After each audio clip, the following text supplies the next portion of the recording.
while we can say, technology can transform classrooms, but it's certainly teachers are the ones, who can power transformation. Ladies and gentlemen, as we get into the closing round of our event today, I'll begin with a thought that even before AI or technology came into picture, it was always teachers who sparked curiosity, who built futures, who shaped confidence of students. And the role of teachers has expanded exponentially since then, from just being providing information in a classroom to becoming architects of learning experiences. With that thought, we'll begin with a discussion focusing on how teachers can truly become innovators for the classrooms of tomorrow. And I'll begin with Dr. Nandini Seth. Ma'am, when we talk about teachers and innovators, what according to you, what are the measures, what are the areas, what are the strategies with which we can truly understand whether the teacher is actually innovating or looking at innovation in a classroom? How we can do that? All right. Hi, everybody. Thank you. I know what stands between you and the awards is us, so we'll try to keep it short and entertaining and informative. I think a lot of people use the word innovation very lightly, according to me, right? People think innovation is whether the teacher was able to create presentations and decks using AI or not, whether the teacher was able to bring in videos in the classroom or not. That has been happening for a really long time, right? I think true innovation to me, can perhaps be measured in 2-3 very interesting ways, right? First is your student, I mean, you are an innovative teacher if your student is able to have some transferability in the learning. So something I've taught in marketing, is the student able to apply that in strategy or not, right? Am I able to bring that to the classroom? Is that a part of my class discussion where there is a transferability of the skill that happens? Second is the student learning more efficiently than I expected, right? Are they gaining mastery faster, or maybe in lesser years, or maybe they are able to handle messier real life situations better or not, right? And third is perhaps more engaged than it would be had I not brought in this tool, etc., right? So I think innovation needs to go beyond the presentations and what I'm saying to the end objective, which is my student. Is their learning enhancing? Is there core depth in their cognitive thinking that I'm able to bring in or not? And I think that is slightly tricky to measure, if you may, right? Oftentimes we think student satisfaction is a way to measure that. I deny that outrightly, right? Because student satisfaction comes a lot of times when the teacher is entertaining, but it doesn't come from as I said, cognitive depth, right? So I'd say first and foremost, start with whether they are asking better questions or not. Is there a pre and post assessment which is telling you there has been growth in not? So that is one, which is cognition. Second would be, let's say, what is their behavior? Are they being better peer-to-peer learners with each other? Is the class engagement much better? So that's second. Third is the downstream. As a higher education center, what are my recruiters saying about my students? Do they want to come back next year? After the internship, how many of them converted to PPOs, etc.? Did they come back to us saying they liked our students? So that's downstream. And I think at the fourth level then comes student satisfaction somewhere. So I think it's a very tiered approach of measuring also. So clearly technology, becoming a common denominator. Dr. Bennett, I'll come to you. Do you think as teachers and schools, being increasingly made aware of and made available with AI tools, do you think it can be a little intimidating also for teachers who are probably not very, technologically aligned? How it can be made less intimidating and more empowering for teachers to become truly innovative and imbibe AI? AI, if you introduce as or trusted, then it becomes very intimidating. But if you introduce that as a support, then it becomes very empowering, right? So AI, we integrate in 3 approaches. The first one being pedagogy before the tool, right? It's not telling that, excuse me, here there is a tool and kindly use it. Rather, it is backward. What is the instructional challenges that you have? And then treat that as a pain point and use AI tools to address them, right? The second thing is that we see that a lot of sandboxes are created for experimentation. So teachers who are quite hesitant to use AI tools or technology per se, we see that they are introduced in a very safe manner. They start with little acts of trying prompts, analyzing the outcomes, critiquing the bias, and also then redesigning the AI responses, right? So there is no, what you say, there is no pressure, there is no evaluation, there is no performance based on that. It is just guiding exploration, right? So that the confidence of the hesitant teachers are addressed. And the third thing is peer modeling, we call it. It's not top-down mandate, right? When teachers see their peers who's using AI and they are able to design the worksheets better, they're able to use AI to generate hot order questions and so on and so forth, then they feel that even it is attainable for themselves as well, right? So that increases the confidence of the teachers who are hesitant, right? So. But before all that, how do you, Dr. Seth, and probably it's a question for both of you, but particularly for Dr. Seth, how do you see that a teacher is actually, can be an innovator, when you're trying to hire them, rather than a traditional, academic CV approach? What are the traits that you look at, before hiring a faculty? Yeah, that's a very interesting question, and something that we often ponder over, especially at a higher education level. I think even when I finished my PhD, etc., your CVs were supposed to be like a few pages long with mentions of the academic research you have done and the conferences you've attended and those kinds of things. And I think more and more I'm finding people stepping away from it, while there is a lot of merit in depth and there is absolutely no replacement for it. I think what we're really trying to now come to, and some institutions have done this very phenomenally, is being able to recognize that to run a classroom successfully, we need to go beyond just good research papers, right? So I think one thing that has really helped us now, when we do FRSs, which is the faculty recruitment seminars, what we tend to tell our faculties is that you, after talking about your research, you have to do a demo sort of teaching bit for 45 minutes where our teachers and professors sit as students.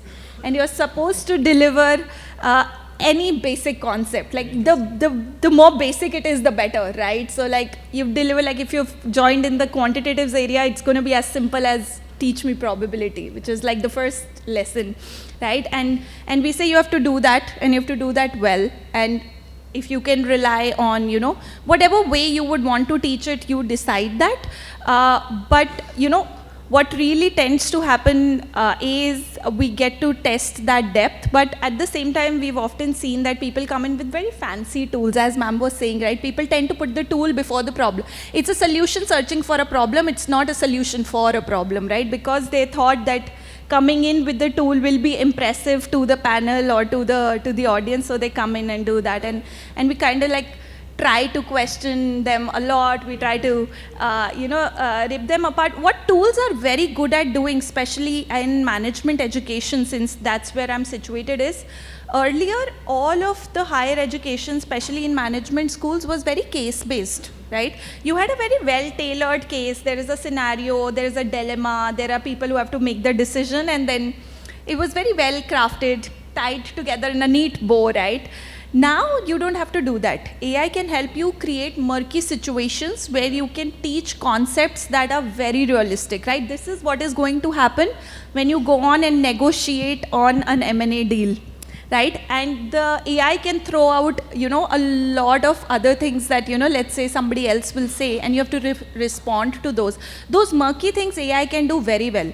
Teaching probability, not really. So I think a lot of what we sense when somebody brings in a tool, as ma'am very rightly said, is, was the tool needed, or was it just a mission creep that was happening? I think that is one way. I think second is, doing that teaching demo. I think third thing that we tend to do is also, for a very advanced topic, then we ask them to create a learning pathway. So don't create the entire classroom for me, don't create the presentation. Tell me what is going to be a learning pathway. Somebody has to learn today what agents are, right? So what is going to be the learning objectives?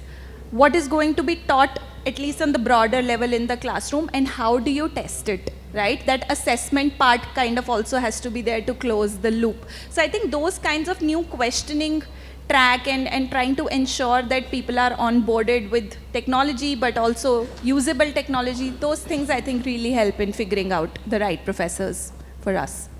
Dr. Bennett, your thoughts? Do you agree? Yeah, we could do a lot of analysis while recruiting. I mean, I'm talking about, I come from both higher ed space. I had considerable amount of time in higher ed, almost 3 decades, and then moved to a school space. But what I see is, and what we believe is, that irrespective of what is their background experience that come from, we have our own culture of teaching. And so, of course, there is an initial level of filtering and stuff like that. But once they enter the system, then we make them go through a very systematic engagement process. We have our own professional development institution, which is an in-house engine which ensures that teachers grow and leadership attributes are built in and instructional excellence is being nurtured and so on and so forth. So the answer to your question is that we use 2 strategy. One is we ensure that they go through the training by something called as understanding by design framework, in the sense that teachers begin with the outcomes, which is competency, thinking skills, and so on, and they design the experiences backward. This is understanding by design framework. The other tool which we use is Project Zero, right? I mean, most of them in the audience would be knowing what is Project Zero. So we make them go through a very systematic training process. Another one which is extremely hygienic in the whole year, it's a year-long training system, is that we put across what is called as an observation and coaching cycle. It's a year-long affair. It is not evaluation, but it's a structured observation by the peers, by the leadership, and so on. And then they are handheld through the year so that their efficiency increases through the, yeah. So if they started, say generally they started 2.3 on 4, and they eventually graduate to say 3, that's the most effective level at year 1, and they go forward. So once they are in the system, at probably amid heavy day-to-day workload, packed curricula, do you see time as a challenge for them to have classroom innovation? Is it true? Yeah, that wouldn't happen in the first place because the whole thing is embedded in the structure itself. For example, the teacher undergoes more than 100 hours of PD training, and that is not off the schedule. It is embedded in the schedule, and it is not very intimidating because what happens is it's kind of a coaching. They are not evaluated, so there is no question of running out of time. It doesn't come in as a burden, actually. Yeah. Okay. Dr. Sid, is there a need for a change in mindset also, that teachers, instead of just seeing themselves as SME subject matter experts, should also start seeing themselves as as actual innovators who can kind of co-create with students also, lead experiential activities? Yeah, absolutely. So I think I also at times, question this whole, I questioned a lot of things. Why is a course 30 hours, and why do we have to stay in the classroom, and why does everybody have to be of the same age? So right? Beyond that, I also question why why does a teacher need to stand in front of multiple people and instruct, right? That instructional design, like instructional one-to-many delivery is anyway out, right? I think what has really worked very well for us in our B school as well as our technology school is this philosophy of outclass, right? Where what we do is the students have to build real businesses, real projects, and the faculties become mentors to them, right? You're not instructing them, you're facilitating them to do something innovative, something better. And in that process, I think faculties also tend to then become more innovative, they tend to become more collaborative, they tend to think of themselves as sometimes advisors, sometimes consultants, sometimes just maybe board members for those startups. And I think in that process, there's a lot of value that is created. There's value in learning that is created, but also sometimes the outcomes are so beautiful. Like 4 of my student-built startups have made it to Shark Tank India, and that was faculty-driven, faculty sort of were mentors to them, and they've now been funded, some of them, yeah. So I think that, yes, exactly. So I think there's a lot of value that can be created the moment faculties also come out of that headspace of being the lead of the classroom and becoming just facilitators of the classroom, where they do keep the end objective and learning outcomes in mind, but they're kind of fluid with the way they deliver those outcomes. Yeah. Well, we are running out of time, but I have one question to you, Dr. Bennett. Dr. Say talked about evaluation framework. When we see teachers are actually innovating, putting their effort, what kind of appraisal structures, recognition structures we can have in system to actually reward them and recognize them? Reward can be both tangible and intangible. Tangible in terms of what do you say? I mean, tangible rewards. But let me come into intangible rewards. They can be a PD resource person. They can be contributing to the resource package which we are creating. They can lead the PD session. There are several ways where they can have very concrete career pathways. They are not stagnant in their typical progression of. Can you give one example? One example. In the sense? One example. In the sense. Yeah, that's what I was trying to say. That they can lead the cohort. So, yeah. Okay. Your thoughts? Yeah, so I think for us, what has really worked well, again, beyond the tangible sort of, outcomes that in any at least in higher education institutions that I have been a part of, faculty is revered for the kind of research and outlet they are able to do. So of course there are tangible, outcomes, economic outcomes that you can associate, which can be pretty good motivators. But I think more than that, what has now started to happen is something that I found very interestingly is that faculty as a brand is something that people really value. So if your educational institution really backs you up and says, this is a faculty that we want to send to a Financial Express. That is missing. Yeah, this is my educational institution showing me respect when they make me come and sit in a stage with you, right? That's actually also a reward kind of thing. That's a reward, right? That's an intangible reward, because it's a show of. See, at the heart of all educators, I have realized money stops to become a motivator for them very early on in life. And I'm counting hundreds of people that I have met, right? What they tend to value is how much they are learning, how much they are growing, what their peer cohort looks like, how much value they are able to create for the student and for the institution, and how much respect are they able to gain in return. So I think the moment we are able to structurize that in a manner which we think is suitable for the faculty, having learning workshops for them. So for example, ma'am mentioned they have like this learning system very early on. But for us, for example, maybe sponsoring conferences where the faculty can grow, where they can learn, maybe helping the faculty get higher an RA so that they can, do meaningful research without leaving the classroom in that time.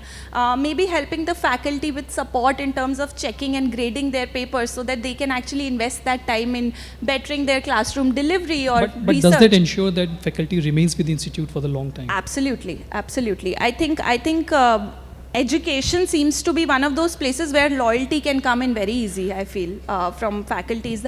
The moment an institution values faculty, and I'm very fortunate that my institution has been one, I think faculties tend to stay back because they become very ingrained in the fiber of that institution, right? And they really like to be there as long as they're valued That's for who more they of are. a comfort zone. Not a comfort zone, really. I think it's your family perhaps might drive you crazy at times, but you still stay with them, right? And I think that is the value point here. It's a loyalty that's very heartfelt, I think, beyond anything else. I have a toddler, so I get to crack these jokes, right? but I think, yeah, it's not really. In fact, good institutions try to push you out of your comfort zone very often. And I think that leads to personal growth, and that is, again, another intangible way that you can value your You faculty. want to add? No, I fully agree with Ms. Nandini. Great. Thank you so much. Thank you, ladies, for that lovely interaction. Thank you so much. Thank you for being the lovely audience. We'll now straight away get into the awards. Thank you so much, ma'am. Thank you.